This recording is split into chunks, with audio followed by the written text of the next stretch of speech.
2007 সাল। Camp Nuer ছোট্ট dressing room, সেখানে রাখা একটা সাধারণ প্লাস্টিকের গামলা, আর তার সামনে দাঁড়িয়ে 20 বছরের এক লাজুক তরুণ।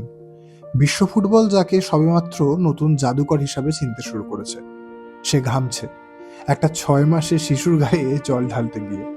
এরপর 19টা বছর কেটে গেছে।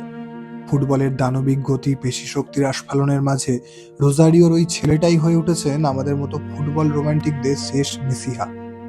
কিন্তু ওই গামলার জলে স্নাত হওয়া শিশুটার কি হলো? কাতালুনিয়ার এক প্রান্তে রোকোফোন্ডা নামের এক অভিবাসী পাড়ায় ধুলো মাখা রাস্তায় শুরু হলো তার জীবন যুদ্ধ। বাবা মরক্কান, মা নিরক্ষীয় গিনির। বর্ণবিদ্বেষ, রুক্ষ বাস্তব আর দারিদ্র্যের সাথে লড়াই করা এক সাধারণ ছেলে। কিন্তু ওই জাদুকরি ছোঁয়া, সেই সুপ্ত স্ফুলিঙ্গটা ওই ধুলোবালির ভেতরেই একটু একটু করে দাবানল হয়ে উঠছিল। গোলের পর লামিন ইয়ামাল হাতের আঙুল দিয়ে ওই যে 304 দেখায় না, ওটা আসলে ওর পাড়ারই পিনকোড।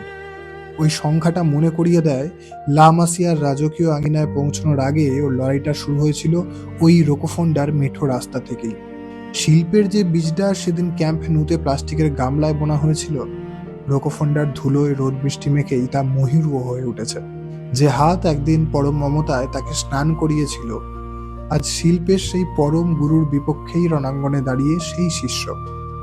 একদিকে গোধূলিতে দাঁড়িয়ে থাকা মহাকাব্যের এক নিঃসঙ্গ নায়ক, আর অন্যদিকে এক নতুন ভোরের বিস্ময় বালক।